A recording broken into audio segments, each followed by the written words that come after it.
What's up, Cruise Missile? What's up, Keena? What's up, Sinfully CC? What's up, Bo Trees?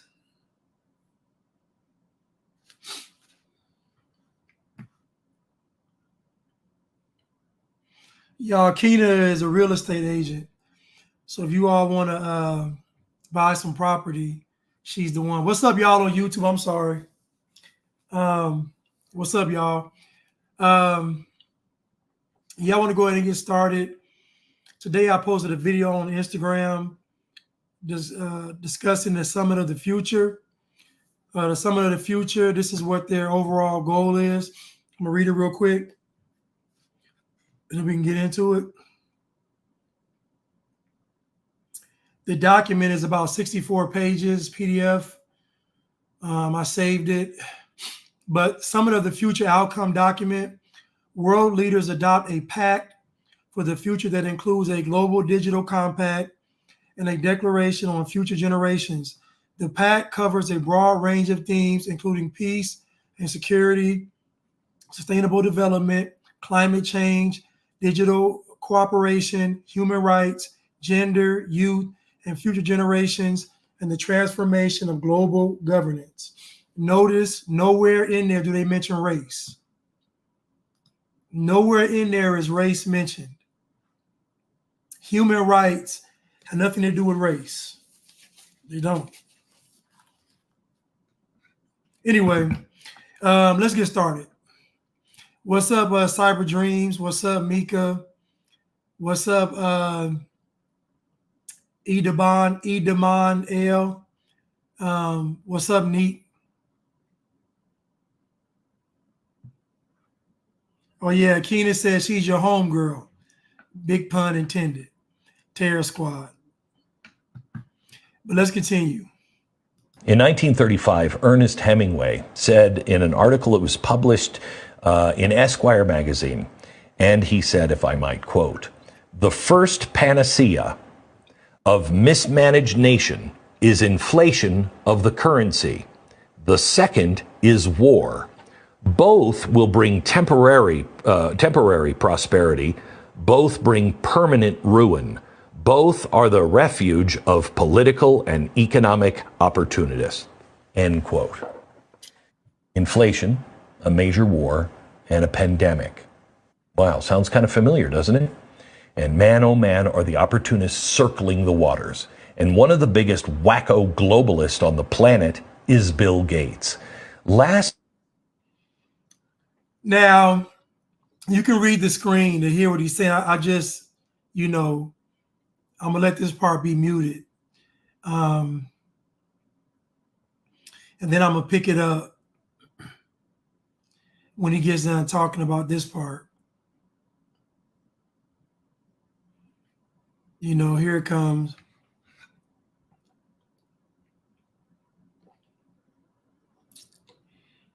He's talking about 2020 and everything that happened, people losing their jobs, people being, I'm just getting through him saying it.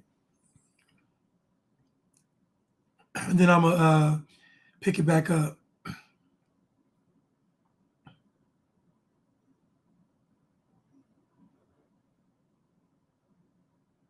It is here now. This weekend, leaders from every major country in the world are beginning to gather at the United Nations annual meeting in New York. This year's meeting has been named the Summit of the Future, and it includes an agenda item called Our Common Agenda. Now, this is the solution for everything Bill Gates was fanatically warning about last week. What if another war breaks out? Or the Russia-Ukraine war escalates? What happens if there's another pandemic? What happens if the global inflation crisis spirals further out of control? Well, our common agenda is here, which begins debate this week in New York City. It is the globalist plan of action. If it should pass, you are looking at a global government. This year's UN summit and the radical agenda are all about the same thing. And they state it on their website, quote, Transforming Global Governance. That doesn't sound good. This document, our common agenda, isn't some random and boring policy paper or speech. This is a platform, and the only one voting for this are the UN members, not you. To be more specific, it's an emergency platform. Let me quote from it. The emergency platform would not be a standing body or entity, but a set of protocols that could be activated when needed. This new emergency platform could be activated for nearly anything, including climate events, economic, pandemic, wars, black swan type of surprises. National sovereignty doesn't seem to be a concern here, and this new platform could be enacted completely at the whim of the UN Secretary General. The UN's agenda over the next couple of weeks has gone through multiple revisions over the past few months, including this 17-page document that addresses technology, communications, and artificial intelligence specifically. I'll have this document up at glennbeck.com after the show. Read through it very carefully. This is a real threat. So, remember the live I did where I talked about the fourth industrial revolution coming out of Israel? Remember that live where I talked about all those companies are actually located in Israel? So Israel is the headquarters or the hub for the fourth industrial revolution. Now you have them doing their summit of the future, which is the start of the global government. So we have the fourth industrial revolution being headed by Israel. We have a one world government coming into play. And then we also have this war where we're sending troops, as Randall Hampton just stated, we're sending troops over there to the war in, I guess, between Israel and Palestine, or Israel and Hamas, whoever. Again, I want you all to pay attention that the devil's going to play chess and not checkers. So the devil's going to show you something that appears to be real, but it will not be. If we go back and just think about how many events in history do you all believe were actually organic? How many events in history do you all believe were actually organic? Think about all of the major events in history and think about how many of them were actually organic.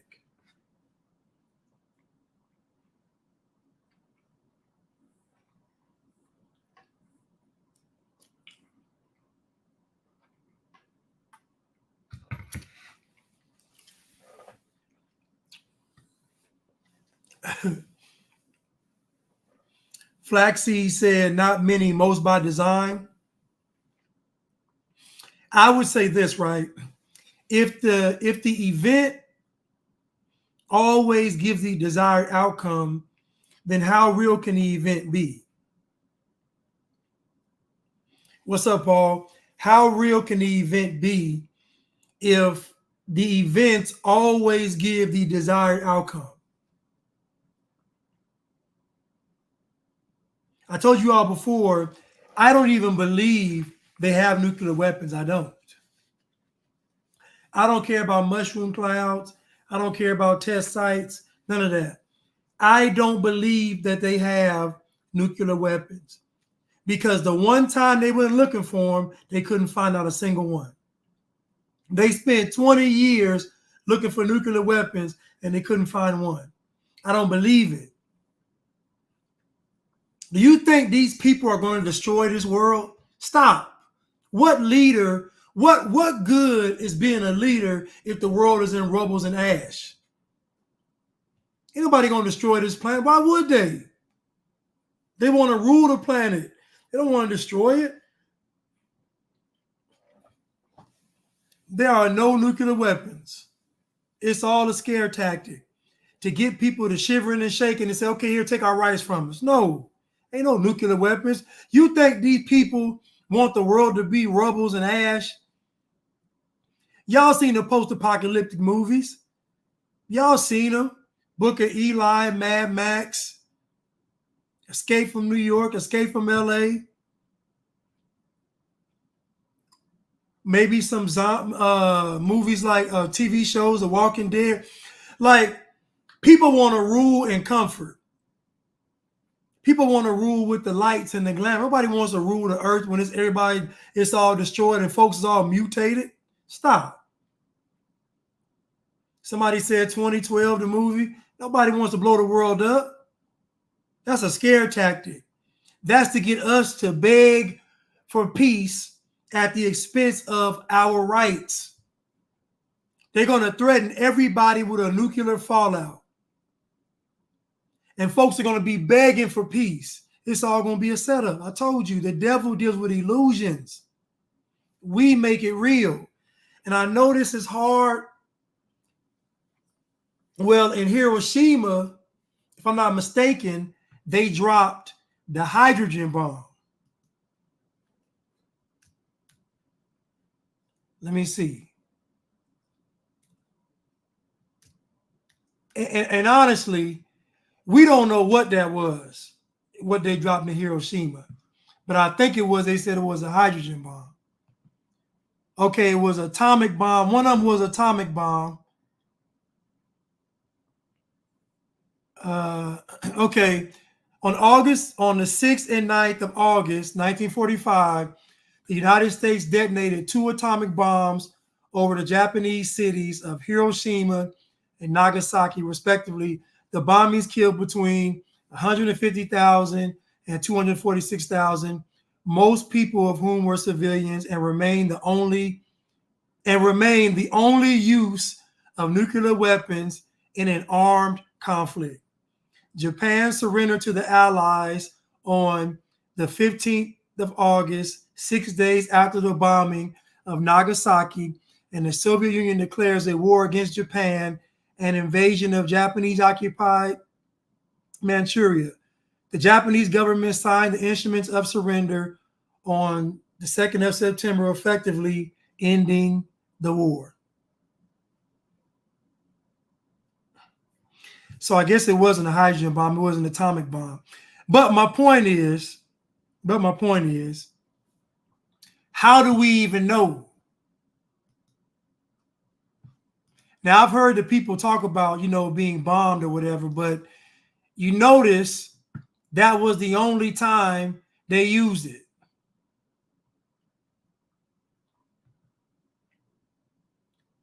They didn't use it again. Why not?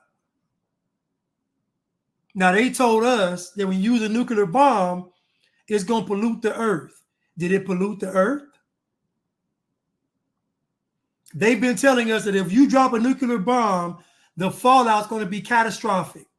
People are going to die from the fallout with that nuclear waste in the atmosphere going around the world. How many folks died from the residual effects of Japan being bombed?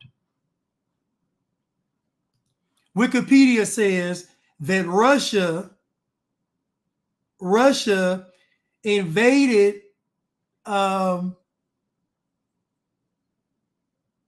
up. It says that the Soviet Union's declaration of war against Japan and invasion of Japanese-occupied Manchuria. So hold on. Japan surrendered to the Allies on the 15th of August, 6 days after the bombing of Nagasaki and the Soviet Union's declaration of war against Japan and invasion of Japanese-occupied Manchuria.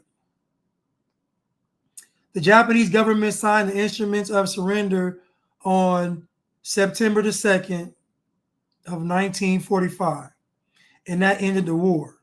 My question is, what was the nuclear fallout behind the bombing? What happened? When the wind took the nuclear waste to other countries, what happened?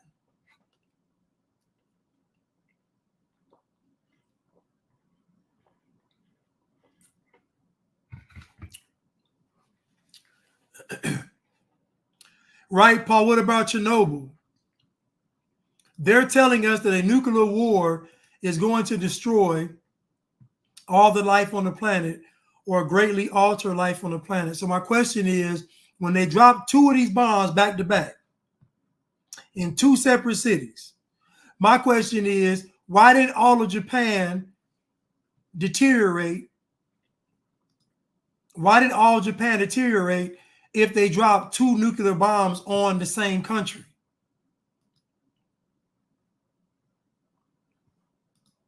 They dropped 2 bombs on Hiroshima and Nagasaki, 2 different bombs on the same country, and they don't mention any kind of where's the nuclear fallout. And so my point is that I don't believe they have them. I don't. Because what would be the point of launching a nuclear weapon that could quote unquote kill life on the planet? It don't make any sense. Somebody said, oh, the bomb happened. I didn't say it didn't get bombed. I said a nuclear bomb. Weapons of mass destruction. The stuff they said if they drop it and it explodes, everybody gonna die. Todd Davis said Chernobyl, y'all remember Chernobyl, is a lush forest now.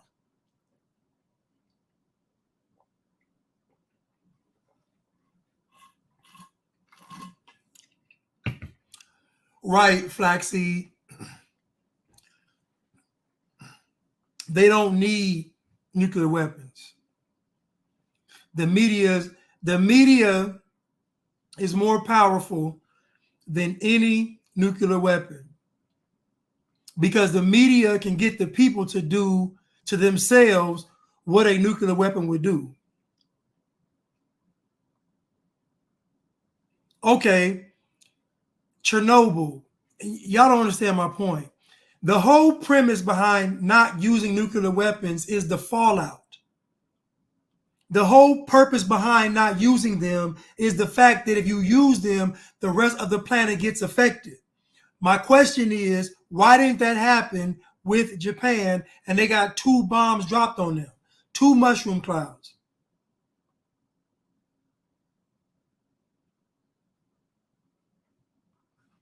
So there again, their goal is to get us to be afraid of nuclear weapons and fallout, to get us to say, okay, here, take our rights. That's the goal of it. The goal is for you to say, I don't feel safe. Go ahead and sign a deal. Sign the country over so we can be protected. Do you understand what I'm telling you all? It's a fear tactic.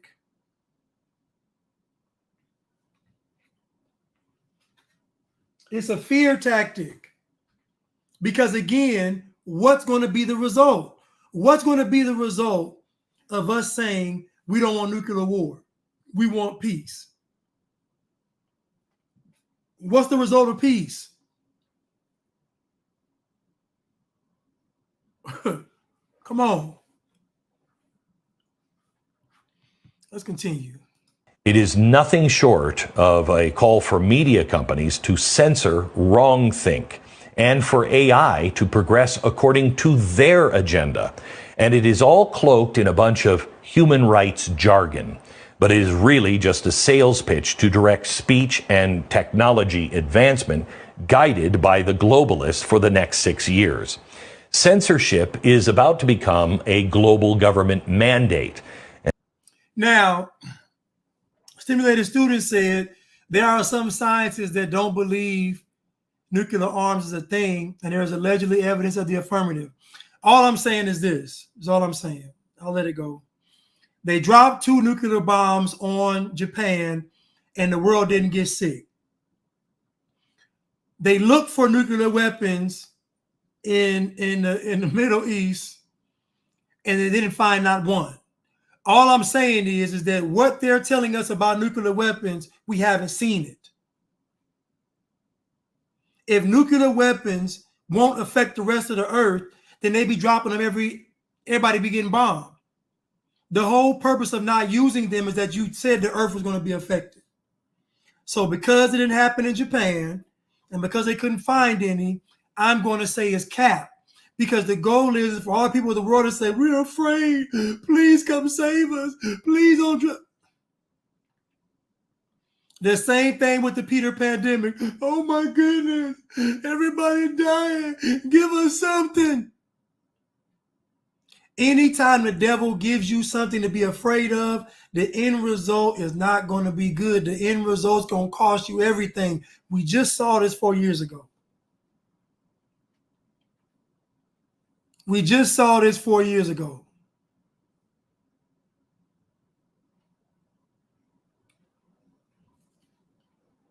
I'm not saying the folks didn't get bombed in Japan because they had witness testimonies. Witnesses were saying that bomb, they said it was so hot.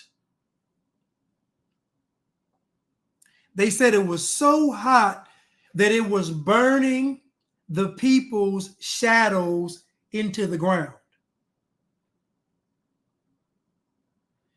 They said it was so hot when they dropped those bombs that it was burning people's shadows into the ground.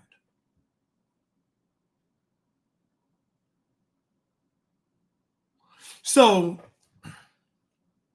I'm not saying they don't have weapons that can do a lot. I mean, they got all kind of weapons. I read some couple of years ago, they got the smart dust, they got the infrared, they got all kind of stuff.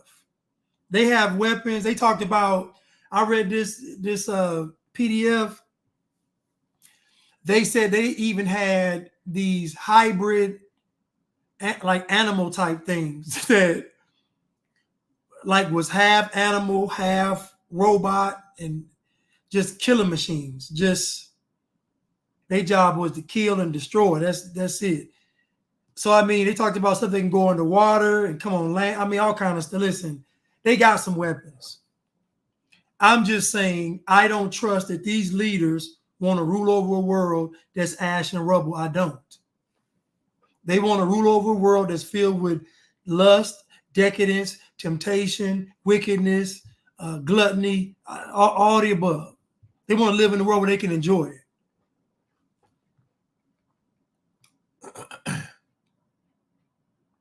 And we know that AI is being programmed by liberals. We know this. So we know that AI is going to be communist. We know that AI is going to be communist. AI is being programmed by liberals and communists and Marxists. That's who's programming AI, globalists, socialists. That's who's programming AI. So you best believe AI is not going to be sympathetic. It's not going to be understanding. You all seen the movie The Terminator. He doesn't feel pity. He doesn't feel pain. He doesn't feel remorse. He doesn't get tired, and he will not stop until you are dead. You notice that the Terminators live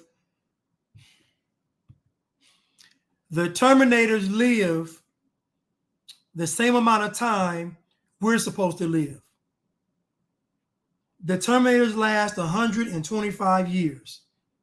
Think about what they're showing you in these movies. The machines made the Terminator to last the length of a human life.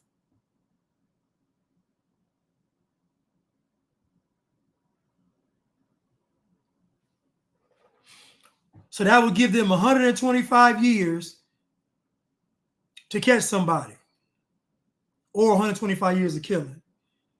My point is that AI is being programmed by the globalists, the communists, the socialists, the Marxists, the libtards. That's who's programmed. So AI is going to be a digital version of communism. And you can see this right now on social media now. If you say certain words, they shut your stuff off. They go back, they throw the algorithm on your account, the AI searches for certain words and just takes your video. I just had a video taken down on YouTube a couple of days ago. I don't know what the video even was about. YouTube will go back through my account and just go through and just pick videos and just delete them because AI is telling them to. I lost my Chase accounts the same way. AI said delete him, get rid of his accounts. I'm just telling you. So AI is already communist. So whatever AI you're using now, just know that it's the devil. It's communism. That much we know, and much of the Western world is already on board. Earlier in the show, I showed you some of the things the UK was doing. Want to take a guess at which Western government is looking to copy what they're doing? Documents were leaked last week that show the Biden administration was getting detailed presentations from the UK government on how to censor their own people. A meeting was attended by the Biden White House, the National Security Council, and the Office of Director of National Intelligence, the CIA, FBI, the Department of State, Treasury, Defense, Homeland Security, HHS, USAID, and multiple high-ranking officers in the Army, Navy, and Air Force. It seems kind of like an important meeting, one we should have heard about, and it seems like they're serious. The UN's Tanya said that, oh my God, last year they canceled my Chase account right after I sent out a certain tweet. Yeah, they already been doing this. They've already been like the AI has already been in the works, and the AI tells the machine this person is a defector or this person is a revolutionary or whatever. And I mean a real revolutionary, not the communist ones. This person right here is not with the program. So yeah, the AI is going to, you'll send a tweet out, they'll find out who you are, link it to your stuff, and all of it's connected. So just know that AI is going to be communist. AI is not going to deal with anything but you not having any rights. AI's job is to preserve what the communists and globalists want to achieve. That's it. And look how they're buttering everybody up. Chat GPT, AI can make this image for you. AI can build this website. Look how I told you, the devil will always give you what you want, but he will never let you enjoy it. AI is giving y'all what y'all want now. People making money off AI. AI is everybody's best friend. The devil will always give you what you want, but you'll never be able to enjoy it. I don't want y'all to forget that quote. That quote will save your life. If somebody is offering you something and it's too good to be true, and they're offering you something with no strings attached, you know they want your soul. Any deal that has no strings attached, they want your soul. So when somebody offers you something for free, they want your soul in return. You know, a pimp, he might take a young lady shopping, buy her nice outfits, shoes, purse, all that. What is it going to cost her, though? What is it going to cost her for this man to give her all this stuff for free? It's going to cost her her soul. They was giving children free lunch and still in school, giving them free lunch, feeding them poison. The devil will always give you what you want, i.e. free breakfast, free lunch, but he'll never let you enjoy it, i.e. processed foods that are going to cause cancer. Philanthropy is satanic. Charity comes from God. Philanthropy is satanic and demonic. Charity comes from God. That means that according to God's word, we feed the hungry, but we also teach them how to fish. We clothe the naked, but we also teach them how to find clothes or make clothes. Philanthropy is just giving to a problem, no solutions. So if we find somebody homeless, naked, starving, and destitute, we know once we help them, we give them the good news of the gospel. Philanthropy is satanic. Charity is godly.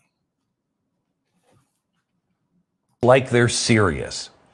The UN's will is getting done regardless of how the vote goes in the next couple of weeks.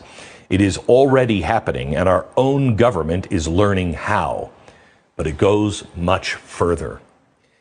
The UN has proposed something called the 30 by 30 agenda. You really need to read up. We are 6 years away from this.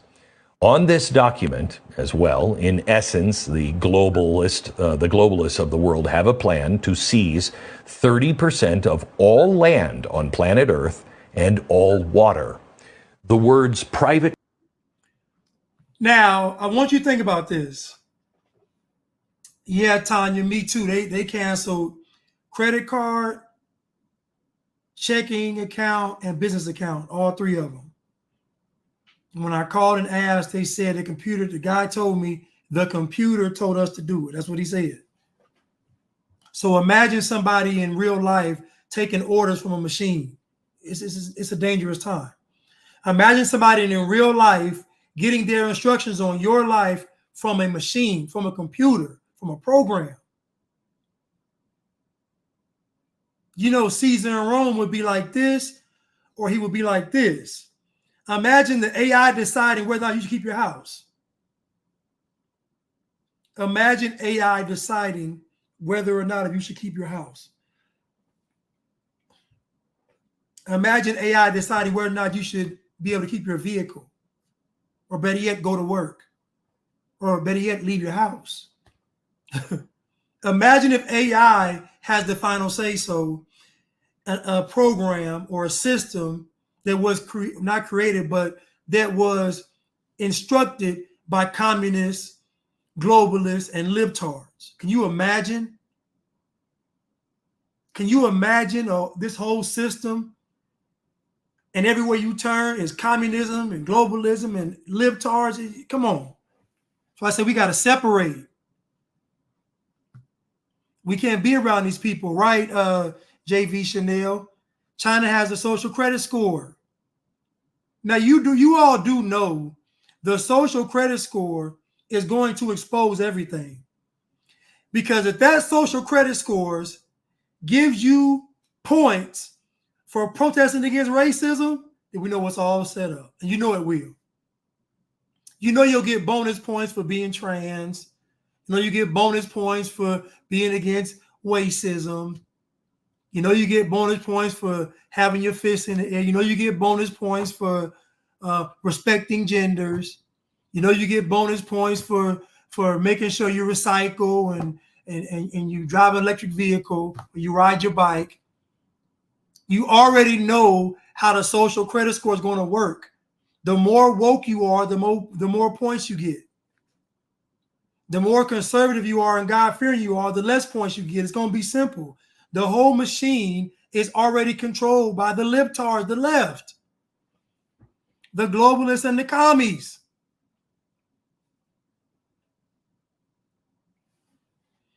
You have to scan your face to buy food in China.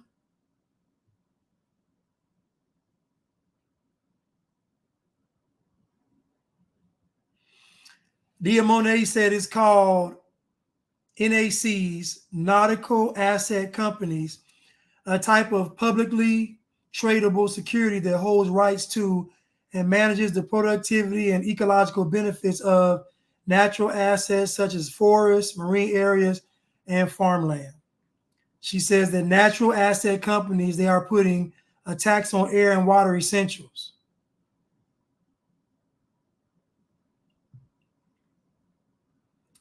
The Flaxseed said IBM computers were used for the Jews in the camps. So let's see how much of the water. Now, remember when Kamala said that they used to fight wars over land, but soon we're going to be fighting over water. She wasn't just talking. Let's see, how much of the world's water is drinkable?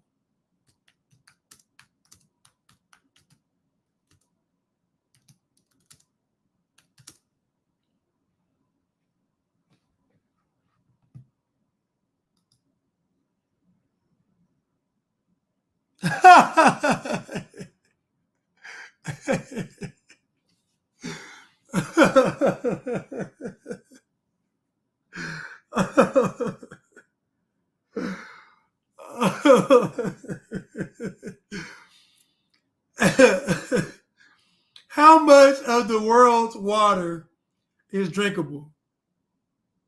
Paul said a third. How much of the world's water is drinkable? I didn't know this. I just looked it up. 3% of the world's water is drinkable. 3% of the world's water is drinkable. 97% of the world's water is found in the oceans.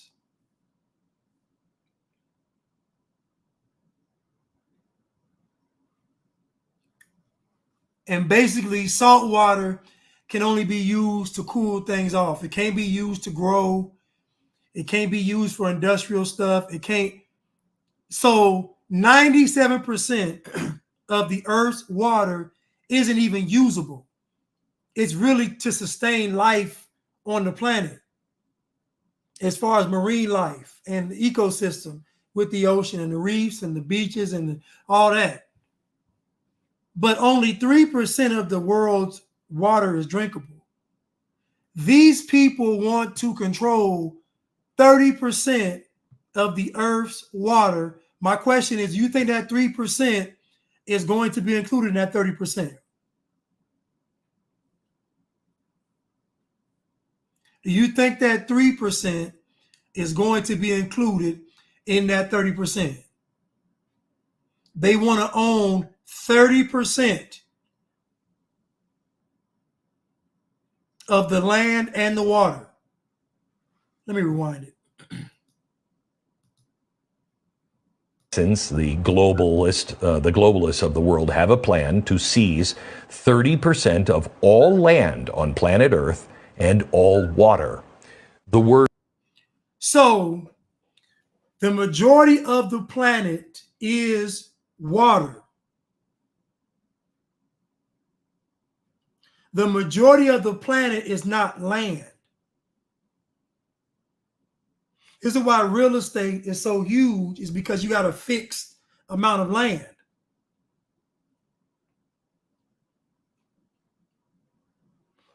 So if they want to own 30% of the land, what 30% do you think they want to own?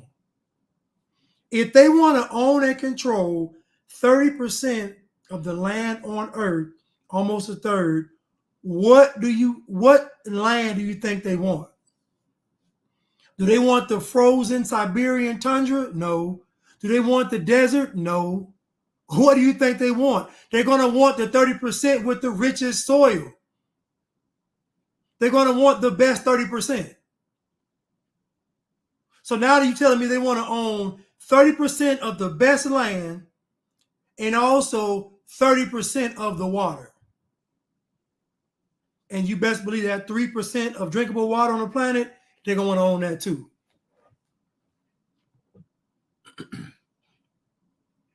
Private property will not matter. They do not matter to these people. But as ludicrous as that sounds, you need to learn about this because it is spreading everywhere. The European Union is implementing it as we speak. This is not a conspiracy theory. It is happening now. California, by the way, is using the exact same language. And Joe Biden's first salvo of executive orders mentions conserving 30% of our lands and waters by 2030. Now, you might be wondering, what's with the arbitrary number of 30%? Stop right there. So Tanya says that the Crown already owns almost 20% of the planet. Okay. The funny thing about this is they're saying they want to own 30%. We don't know how much somebody else already owns, though. So, like, it could be 30% and then 10% is left. Like, you know what I'm saying? Like, we don't know who else owns. This is just this group wanting to own 30%. It could be some, like she said, it could be some royal families owning something. It could be the what is it? BlackRock, State Street, Vanguard, they can own some stuff. Come on. Like that 30% could already be a part of some other percentages that are already taken up. And the goal of all of this is for you by 2030 to own nothing and to be happy. That is the goal. So they don't care. They don't want you to own anything. They want you to not own something and be happy not owning. They don't want you to buy a home. They don't want you to start a family. They want you to be controlled. They want to terrorize believers. That's really what they, let me just cut through the chase. Let me just cut through it. They want to set all of this up so they can terrorize believers. That's it. They want the world set up to terrorize believers. That's the goal. That's it, just that in a nutshell. That's their goal. Terrorize believers. Most folks are just going to be used to expose where the believers are hiding or where they may be preaching or whatever, but they don't care. They want the believers. So that's what they care. They want to terrorize believers. They want all the believers to get up on a platform on a global stage and denounce Christ. That's all they want. That's what they want. They want believers to be on a global stage and denounce Christ. That's what they want. So all of this is done for that. These folks don't care about money. They got all the money. These folks waging war against God. That's what they're doing. Let's continue, though.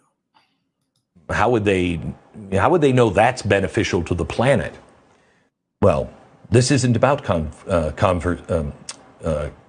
conservation. It's about taking.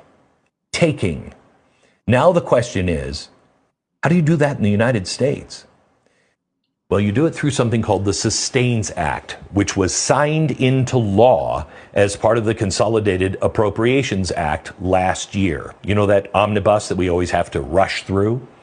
It allows the government to receive private funds to advance conservation programs. Kind of sounds like the seizing of American assets, even privately owned, just became one of the biggest public-private partnerships in human history.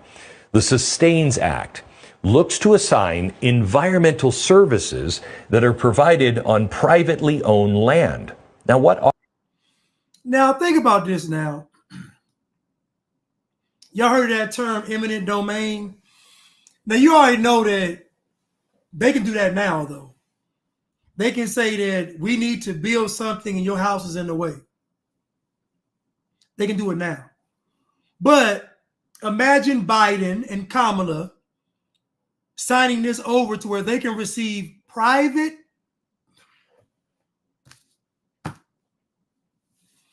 They're not using taxpayer money.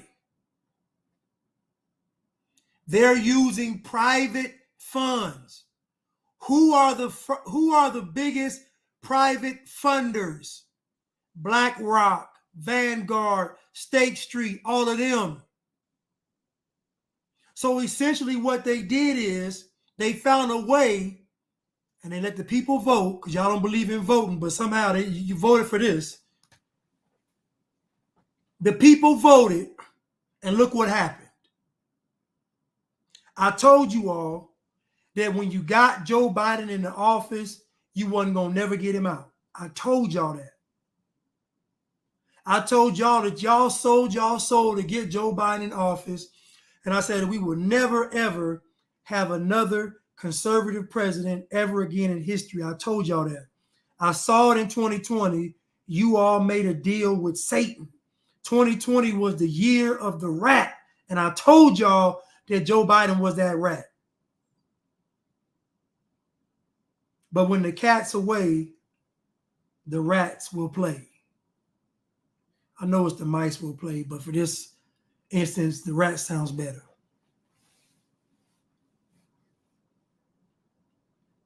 They got a whole push in the hip hop space, entertainment space, to make a rat, a snitch, not seem bad. You tripping, Blanche. They got a whole push in the hip-hop entertainment media system, whatever you want to call it, industry, to make snitching and being a rat not bad. Now, why would the powers that be want you all to not think being a rat is bad? Why do you all think that the powers that be want you all to be okay with telling on somebody you're supposed to be friends with or in cahoots with? I'll tell you. Because the communists love snitches. See, they want to incentivize people telling on their friends and their neighbors, just like we saw during the Peter pandemic. You know, folks running to the store manager and saying, he don't have a mask on. You know, remember that? You know, Waltz in Minnesota got a hotline, folks calling, yeah, they having a block party, ain't none of them got a mask on.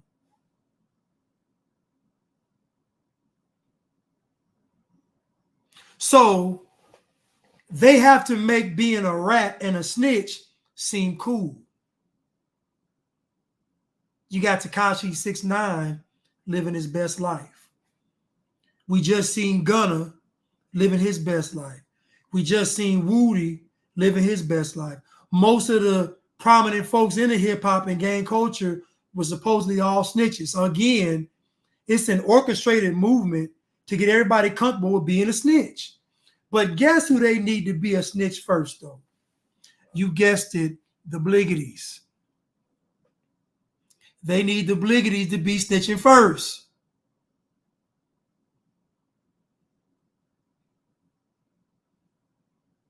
Who's the biggest ones? Who is this? I'm going to call their job. I'm going to tell the manager. Who is that? I'm going to make you lose your job. I'm going to go down here. Who is that?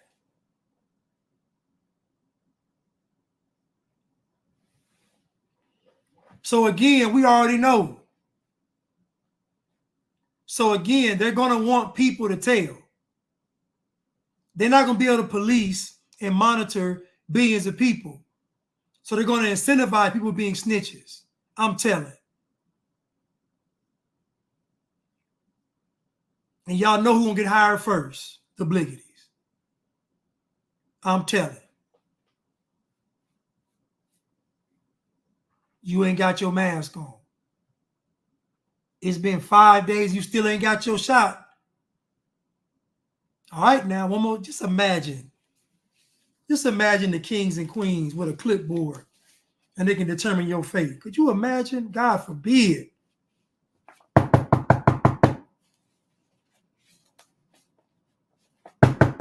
I know you in there.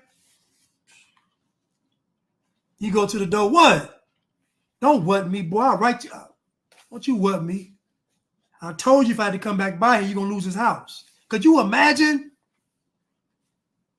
giving these degenerates that kind of power? Could you imagine somebody being able to tell on you and you going to jail? That's why I said it has to be a separation. Y'all know how the kings and queens get when they get emotional.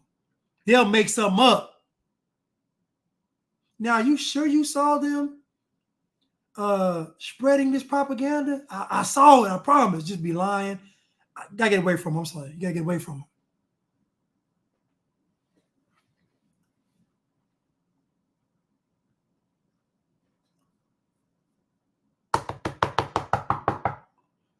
Did you vote? Now, I ain't voting this time. Both the candidates from the same party. I said, you want to play games? I got something for you. I got something. Listen, if 2020, if the Peter pandemic was any indication, we got to be away from these folks. We know how they do. Y'all No, people are terrified to give the kings and queens that kind of power, where they can just push a button and your whole life is, boy, are you serious?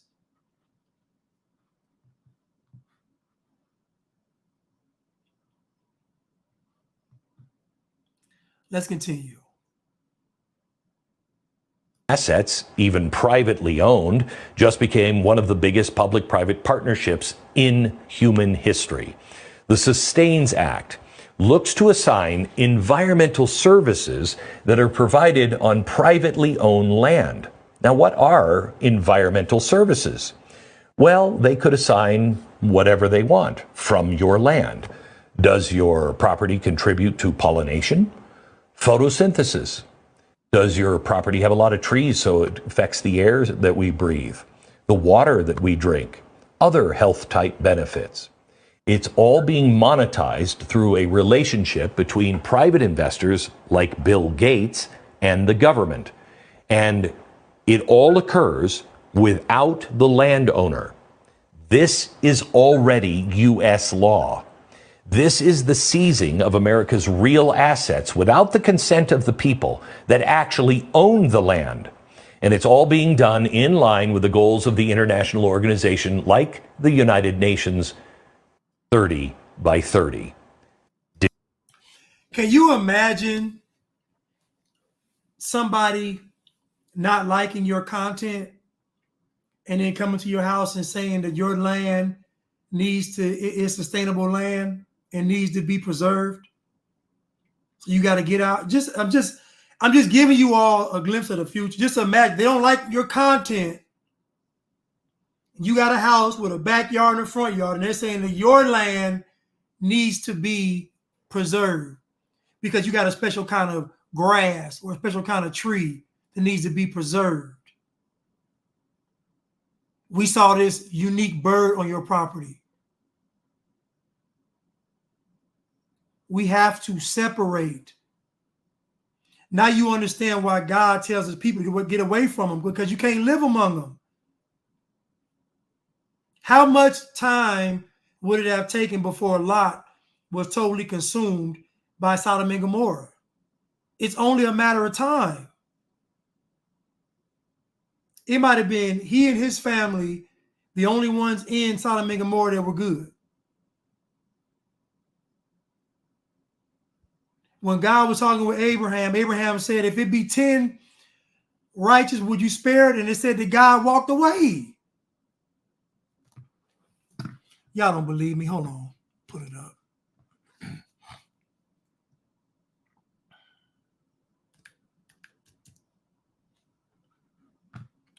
Y'all don't believe me. Hold up.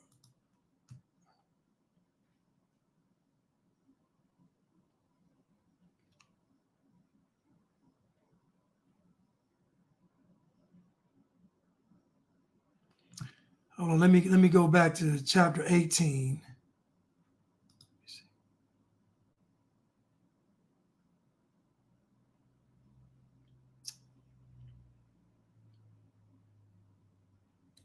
I just want to find that real quick. Okay, here we go.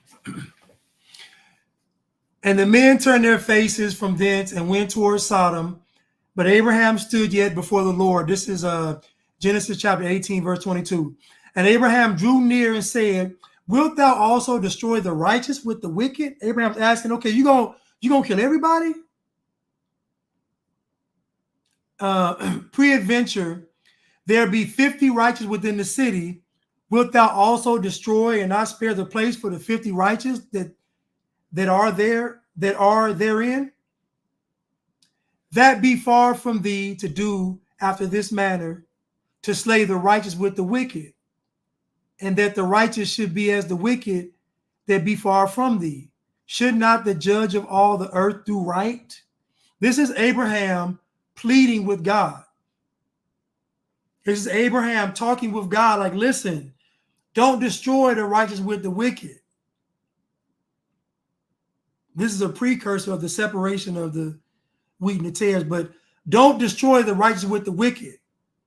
Spare the righteous. Don't destroy the wicked. Don't destroy everybody.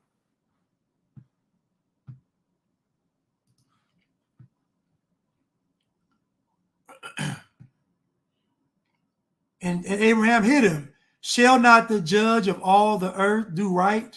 This is where you start, you start trying to butter God up. You say, when you want something from God, you be like, oh, merciful, oh, wonderful, oh, all powerful, all knowing God. Oh, we love you. You are oh, Lord, you created the heavens and the earth, Lord. What would we do without you? You are the mightiest. You are the Alpha when you want something. You know how we do. You know how people do. They get to, pumping God's head up, stroking God's ego. Oh, Lord, you're so powerful. Oh, Lord. You know how we do. Yeah, like David. Right, Keena. Like David. Right. You done cut up. You done cut up all night. And then you've been cutting up all night, but here, oh, Lord, oh, you're so powerful, Lord, we need you. Lord, take me now, Lord. Oh, we tremble at your sight, Lord. Boy, listen, it's a cold game, man. It's a cold game. And then God responds, and the Lord said, if I find in Sodom 50 righteous within the city, then I will spare all the place for their sakes. So if I find just 50 righteous people in Sodom, I will spare the whole place. Right? Keena said David killed a man over his woman to get his woman and then try to butter God up. Well, listen, I don't know if the Bliggities are the people of the Bible, but the characteristics of the people in the Bible, when I tell you it matched the kings and queens to a T, I'm talking about to a T. I'm talking about to a T. You read that Bible, you're going to be like, these people all seem so familiar. Listen to me. They all, when I tell you, I'm like, when I read the Bible, sometimes I'll be like, God, they got to be. They can't. Anyway,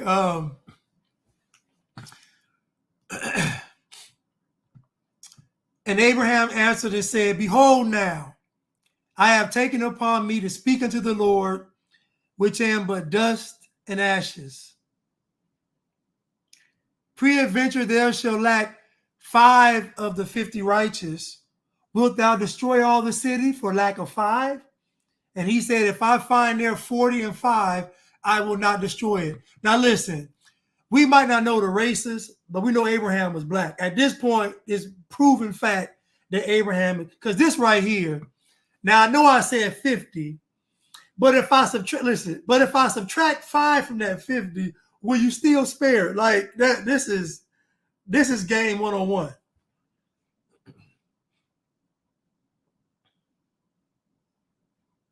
Hold on, y'all. I'm just gonna pull this Instagram back up, IG back up.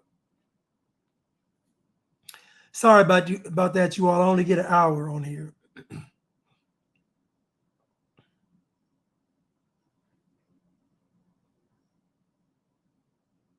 My bad.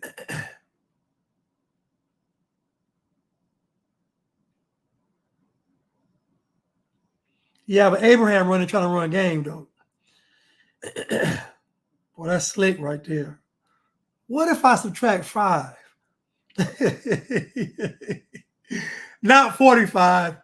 What if I just take away 5? Would you still spare it? It's a cold game, y'all.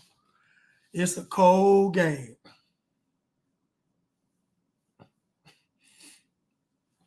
Theology Today 101, they don't read it, so they don't know. They don't even realize how they actually portray according to the scriptures. God told Moses, get out of the way. Move. Anyway, so And he spake unto him yet again and said, peradventure, there shall be 40 found there. And he said, I will not do it for 40's sake. And he said unto him, oh, let not the Lord be angry, and I will speak. Please don't get mad at me bugging you, Lord. Peradventure, there shall 30 be found there. And he said, I will not do it if I find 30 there. Just like a don't know when to stop. Don't know when to stop. We done went from 50 and we're already at 30. We done went from 50 and we're already at 30. Now, why is Abraham trying to hustle God? Why is Abraham, the father of many nations, trying to hustle God? Think about this. This is the guy that's the father of many nations. This guy. He's trying to hustle God. He's trying to finesse God.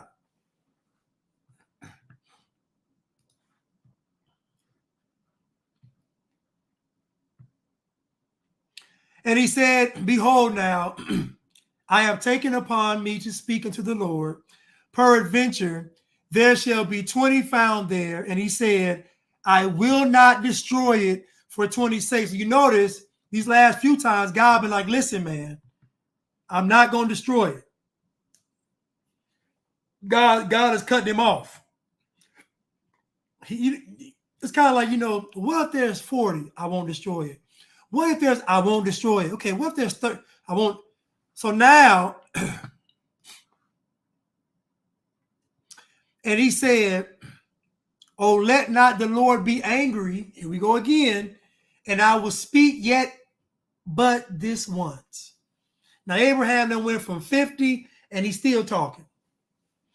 Peradventure, 10 shall be found there. And he said, I will not destroy it for 10's sake. And the Lord went his way as soon as he had left communing with Abraham, and Abraham returned unto his place. Now, I don't think Abraham was good at math. Abraham thought he was good at 10. The problem was Lot and his family didn't make 10. Abraham was thinking there's no way that it's just Lot in there that's not righteous. It got to be some more people in Sodom that's righteous. It has to be some more people there. It can't just be my cousin and his family. It got to be more people. I done been there. Everybody wasn't bad. What is God judging Sodom on?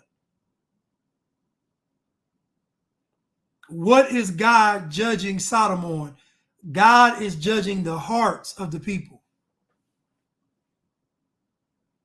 So according to the hearts, the only folks righteous are Lot and his family. And probably just Lot. He just got his family's covered by him. It's probably really just Lot. If you want to get technical, it's probably just Lot. It's probably really just one. But God's going to honor Lot being righteous with his family. But it's probably really just one. But Abraham thought he did something with that 10. And guess what? God walked away. What it said now. God said, I won't destroy if it's 10, and walked away. Because, Abraham would have kept going down to 1.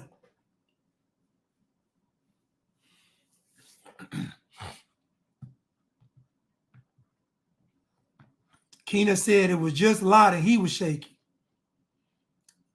But we do know, based on his conversation with God, that Abraham, he was part of the community.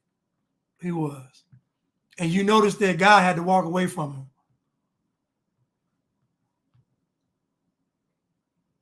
Did you vote for it? Were you ever explained what this was? Did anybody actually own the land? And it's all being done in line with the goals of the international organization like the United Nations 30 by 30. Did you vote for it? Were you ever explained what this was? Did anybody ask for your opinion? Of course not. You hired representatives. And according to the World Economic Forum, that was your part. So now the representatives take it from here. They don't have to ask you anymore. A lot of these documents and plans from organizations like the UN read like stereo instructions written in Korean. Luckily, I have a human decoder. Justin Haskins is a guy I met years ago. He was very young and he started stopsocialism.com. I don't even know if it's a website anymore. And he was passionate about stopping socialism. This is back in, when I was doing these chalkboards. And everybody's like, socialist, that's a crazy communist, that'll never happen. Well, he saw it and he knew. And so I've been following him for years. He's now at the Heartland Institute. He is the co-author of 2 of my New York Times best-selling books. We're releasing another one on propaganda here in a few weeks. But he was in the studios just last week, and he spoke to me to help you understand and figure all of this out. It's vital information, and it's next. So, Glenn Beck said something that's very important. He said that you all selected the representatives. Now, you can vote or you cannot vote. But we do agree that these people are getting the sign-off from your representative. So when you vote for people like Joe Biden and Kamala, they go to these events and they say, take America. And you can't say you didn't know, because what they stand for, what they believe in, they say out of their mouth.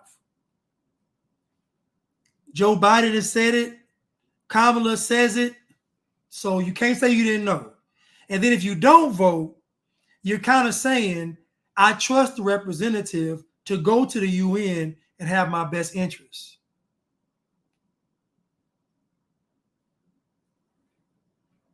Now, a lot of folks would tell you that voting doesn't matter, that folks are selected, that it's all rigged system, and what's the point? Other folks would tell you, well, I'm not going to participate in this system because it's evil, it's wicked. Okay.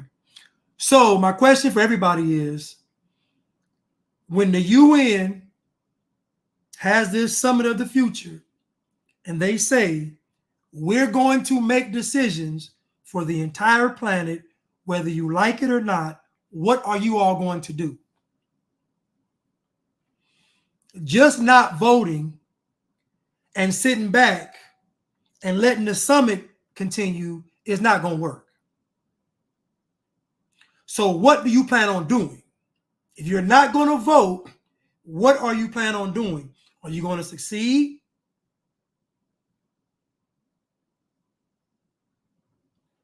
Are you going to fight against these evil powers?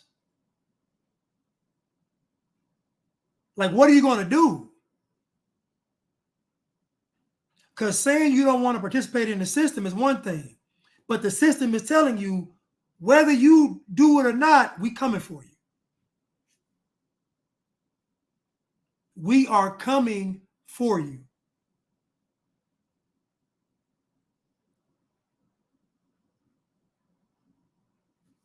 You heard what he said. They didn't ask you. These public officials, from the president on down, work for the people. Why are we not demanding of these public officials? This is what I mean by the whole not voting thing being a virtue signal.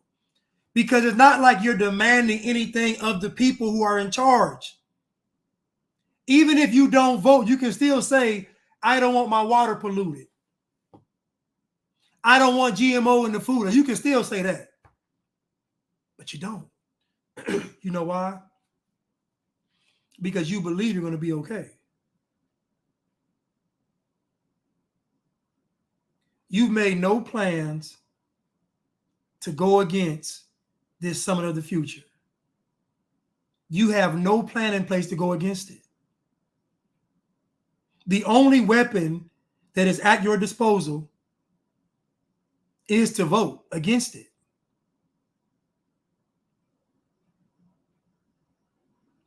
You're not going to fight against it. You're not going to speak against it. You're not going to do anything proactive against it. Your only weapon is to vote against it. And I'm not saying you got to vote. I'm just saying, what plan do y'all have in place for this summer of the future? I'm all ears. Let me know. I want national divorce.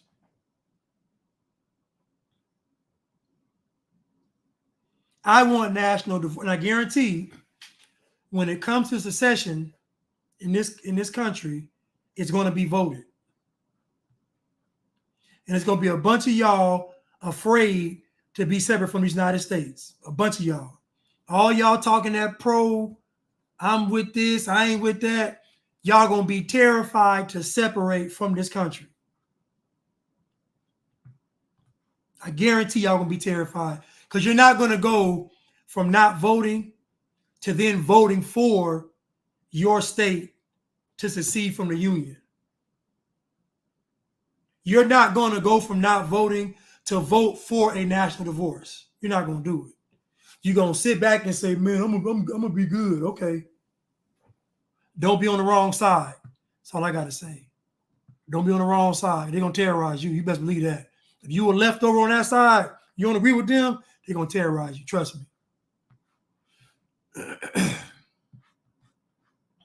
Let's continue.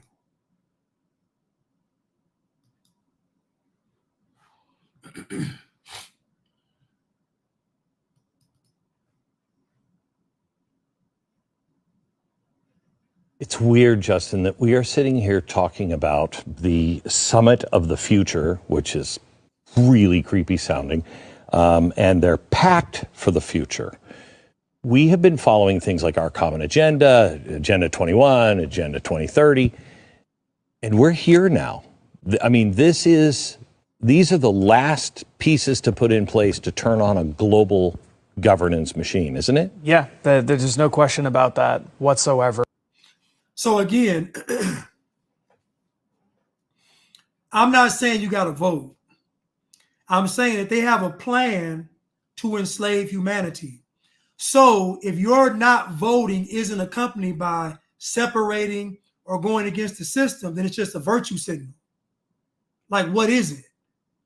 If you say, I'm not voting, I'm doing this, it makes sense. But just to say I'm not going to vote and Klaus Schwab and them is still putting their plan together. They still putting their plan together. They still doing it. What I'm saying is there's no more room to run. There's no more places to hide. It's here. They said by 2030, we're going to own nothing and be happy. That's human enslavement. It is 2024, and we are almost at 2025, so we got 5 years. And folks talking about, I ain't voting like it's a flex. No, that's not going to be good enough.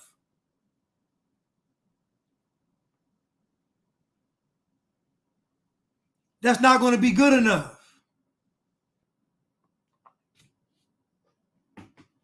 If they talk about we going to separate, let's vote on, I'm voting for it. How about that? If my state has a vote, who wants to secede and who wants to stay, I'm voting for the separation. And y'all can have Atlanta. Take Atlanta and get them up out of here.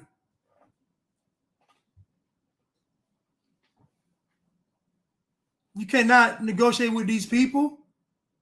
You can't negotiate with folks at the summit of the future. How are you going to negotiate with them?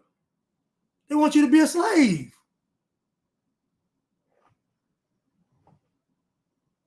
So if the vote comes up with this state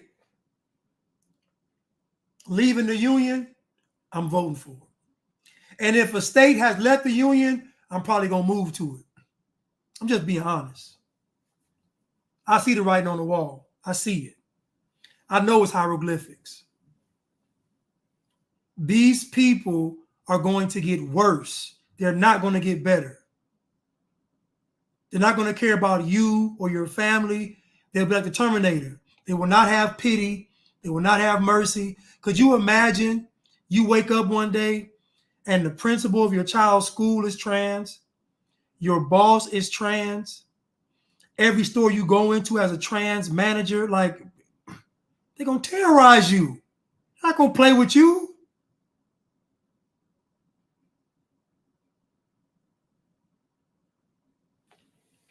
Come on, man. Sitting around a campfire talking about I didn't vote. Man, that ain't nothing.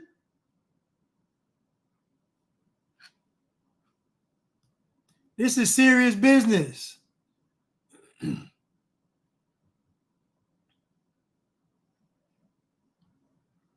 It's serious business.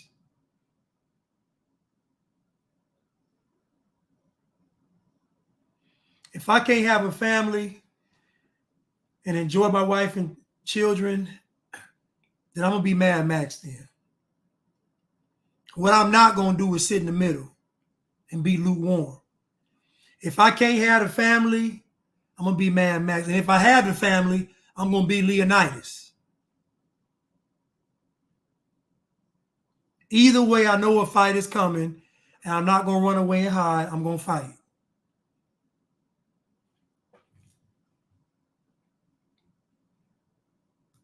It's weird, Justin, that we are sitting here talking about the summit of the future, which is really creepy sounding, and they're packed for the future. We have been following things like our common agenda, Agenda 21, Agenda 2030, and we're here now. I mean, these are the last pieces to put in place to turn on a global governance machine, isn't it? Yeah, there's no question about that whatsoever. We've been warning about this. Well, you've been warning about this for many, many years, going way back. We've really ramped things up since we started talking about the Great Reset in 2020. And the other side has as well. They've pushed their foot on the accelerator. They're going as fast as they possibly can now. Trump, isn't it? Of course it's Trump. I think there was a very clear plan that they were slowly moving towards this exact model for the future. Mm-hmm. Barack Obama, they thought they were in great shape. They thought they had turned the corner. They believed Hillary Clinton was easily going to win, and it was going to be 16 straight years of slow movement. And then you had Donald Trump, the hand grenade in the room. Screw it all up. Screwed the whole thing up, and now they're not taking any chances. So let's talk about the pact for the future, because there's three votes that are happening, by the way. Think about this for a second, right? Think about the mindset of a person that would forget the politics for a second. Just think about the mindset of a person that would support somebody like Trump and the mindset of a person that would support somebody like Kamala. Just on face and surface value. If we look at Kamala Harris is an obvious media machine creation. She's obviously something that machine has crafted and created and put in front of the people. This is obvious because nobody liked her when she was herself years ago. So this Kamala that everybody loves is obviously machine induced, right? But think about the type of people that would support somebody that was concocted by the media or the machine. Just think for a second. That person would probably be of lower intelligence, not very moral, not very high on character, very easy manipulated, very trustworthy of authorities. That is the type of person that would follow the portrayal of Kamala, what she's presented as. Now think about the person that would support Donald Trump. That person would obviously have to not be influenced by the media. So that means there's a certain level of propaganda that doesn't work on the person that would vote for Trump. There's a certain nature of rebellion in the person to go against the grain, certain level of courage in the person. There are certain attributes that would have somebody follow Trump in this climate, because the climate is very anti-Trump. So to do so, it does require some cojones to do it. You have to not care what folks think about you to do it. So with that being said, if I remove Kamala Harris and I remove Donald Trump, do those people disappear?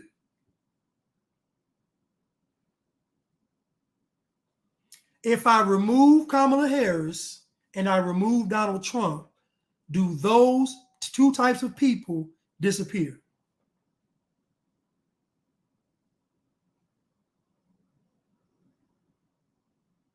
The answer is no. And therein lies the problem. It doesn't matter if Kamala is president or Trump is president, because the people are going to remain the same. You're going to have the wicked, cowardly, easily manipulated, influenced, loyal to the government, loyal to the state people. And then you're going to have the courageous, God-fearing, not scared, faithful people that go against the grain. You're still going to have those two types of people. So that means the goal of it all is to subvert one group.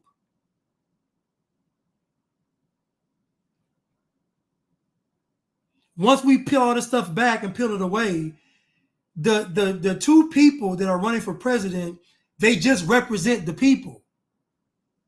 The left side and the right side.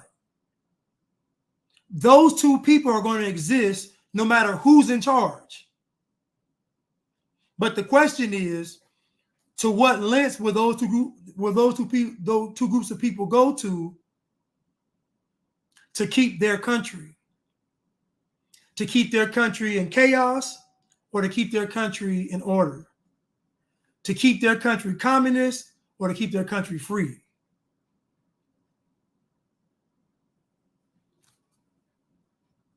So, again, that is the problem with all of this, is that people think that it's about a candidate, and it's not. If Donald Trump wins, even if he does win, which I doubt, even if he does win, it's still only 4 years. And then what? Let's just say Donald Trump wins for 4 years and everything is great.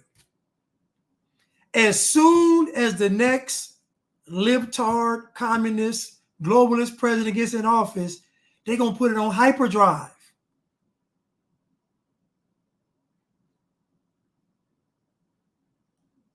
So the question really is, do you want to start fighting now, or you want to start fighting later? I at least want some land, you know. But do you want to fight now, or do you want to fight later? I'm inclined to say, you know what, let's get it over with. I'm inclined to say, why wait? Let's just start the fight now. What are we waiting for? So, but the issue is the two types of people. And that is the type of person that's going to be loyal to the state, i.e. the one world government, and the type of person that's going to be loyal to God. Two types. I was just invited to attend and be there in the room. I'm so at jealous. the UN. Oh my gosh, I don't know if I can handle all the evil. But this is a big deal. Yes. Tell me about the 3 packs. So there are 3 international agreements that are going to be voted upon. One is called Pact for the Future.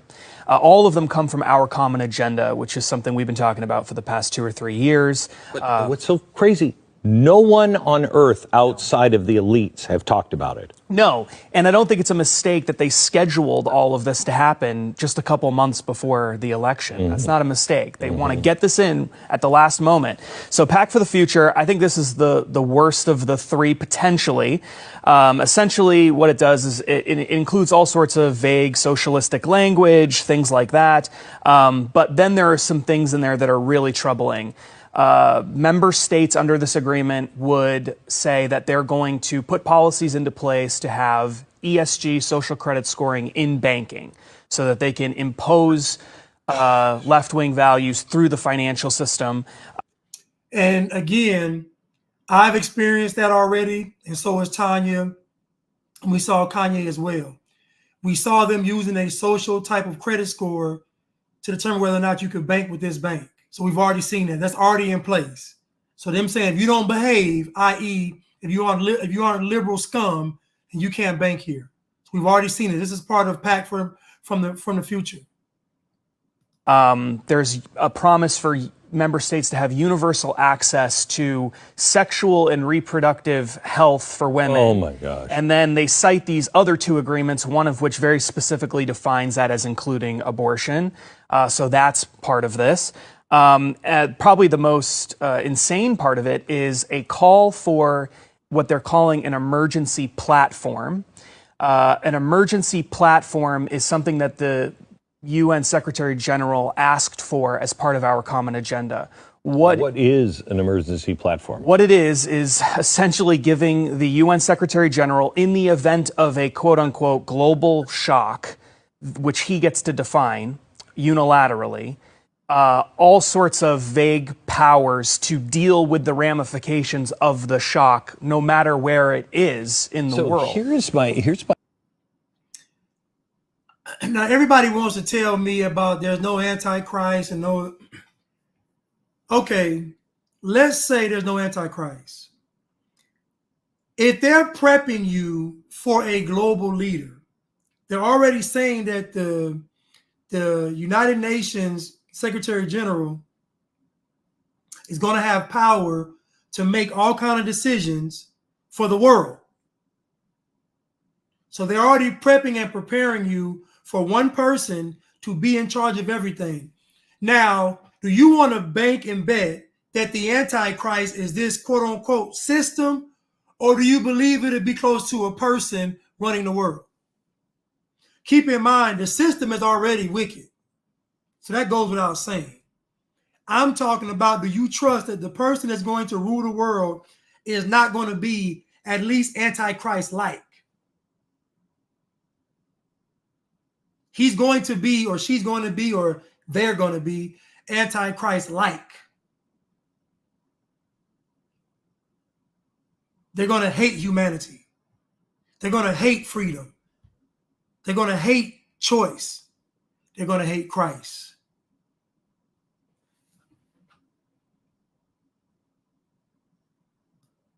Of the shock, no matter where it is in the world. Here's my theory lately is they're putting all these things in, but Americans, if that ever happened, Americans would not follow.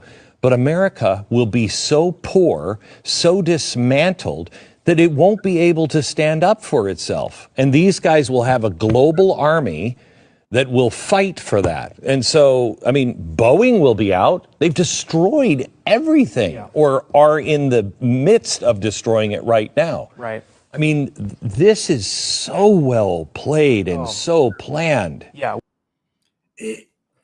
Listen, it's only well played and well planned because people are decadent. People want the world. The only way to implement this stuff is to entice people with the world. That's it. If you showed them an image of the future and it was grim and dismal, folks aren't going to want it. What Glenn Beck is talking about is what they're doing now. They're waging war on America, and they haven't fired one bullet. They haven't shot one missile. Their goal is to destroy America from the inside.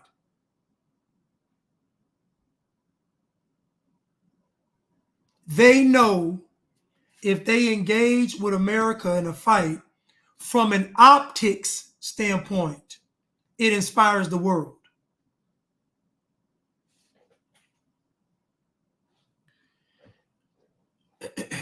If they engage with America in a fight from an optics standpoint, it inspires the world.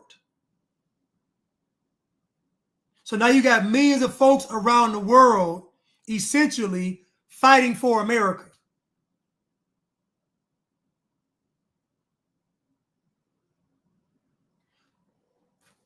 Again, they're waging war on America, and they are not firing a single bullet. They don't have to.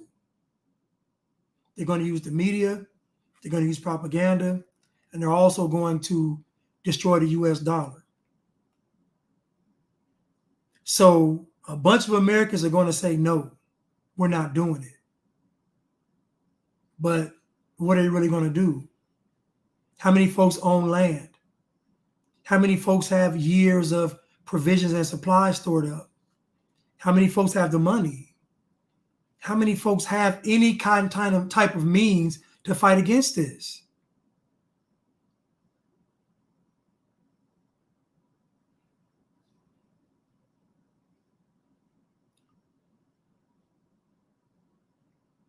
Oh yeah, and they're using the pharmaceutical industry too, yes. So imagine a group of people in America living their best life, not even realizing they're enemy number one. Y'all can't see it, and I'm gonna conclude this on Wednesday, but y'all can't see it, but you have a target on your back because you're American. They don't care that you think you were black or white or Hispanic, or they don't care about that. You're American. You actually believe in freedom. You're not used to communism. You're not used to globalism. You're not used to not being able to get up and go. You're not used to it. You're not used to being told what to do.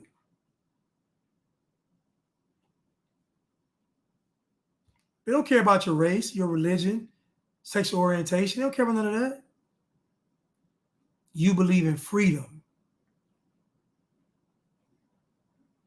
So when they see you out here, a full-grown man, dressed up as a woman, skipping down the street, you know what they think?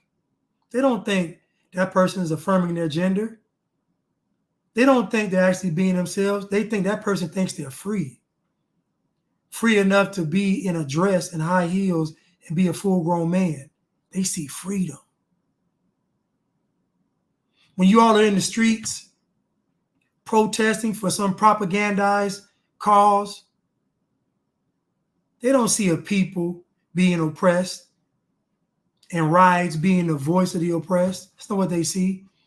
They see a group of folks that believe in freedom.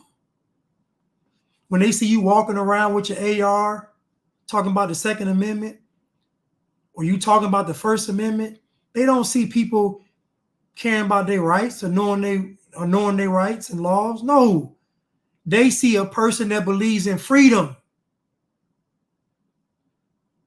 If you leave this country, go around the world, these folks don't believe in freedom.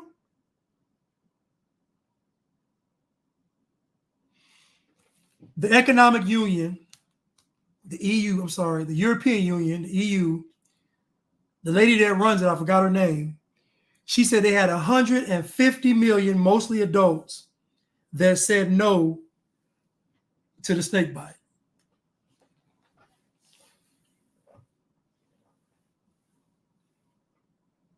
She said we got 150 million people that said no, mostly adults, to the snake bite.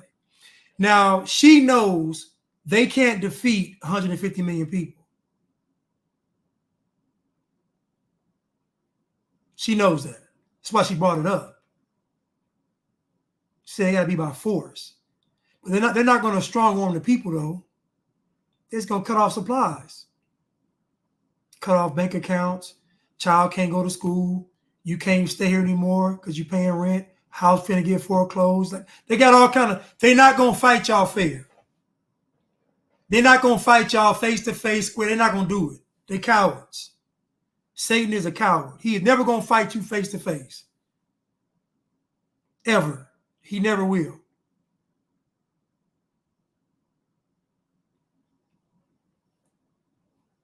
Satan was trying to get at Adam. What'd he do? Went through Eve. He ain't gonna never fight you straight up.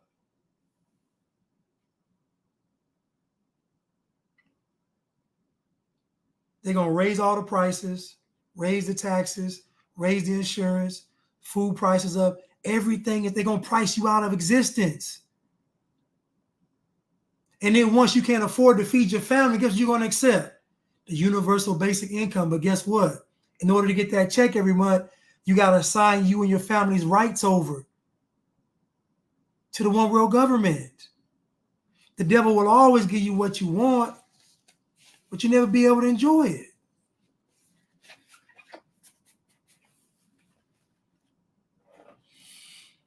it. Thank you, Will, for the super chat.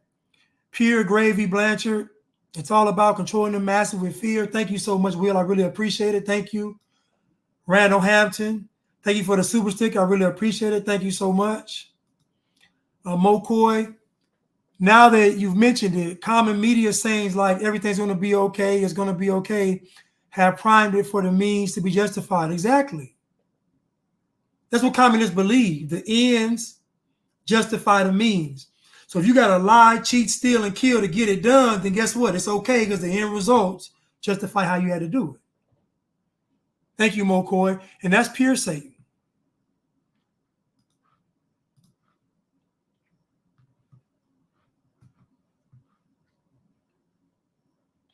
Listen, y'all, I want to thank you all for tuning in today. I want to thank Angel Wings for moderating. Thank you so much. I want to thank Goddess Navi for moderating. Thank you so much. And I want to thank, I think Rick, if Rick was in here, thank you. I didn't see him. If he was, I don't know, but thank you. Rick is in here. Thank y'all so much for your dedication and your service to me. I really appreciate it. And I love y'all. Thank y'all so much. And thank y'all for tuning in. And Instagram, I love you all as well. Thank y'all for tuning in, keeping the chat going, and sending folks over here. I love you all, and I will see you all soon on Wednesday. We will finish this up on Wednesday. But yes, at the end of the day, we're going to choose freedom, and our freedom comes from Christ. Jesus gave us our freedom, our liberty. That's how he who the Son sets free is free indeed. That's how we are free. So above all, this day, for me and mine, we are going to choose the Lord. Listen, I love you all, and I will see you all on Wednesday. Thank y'all so much.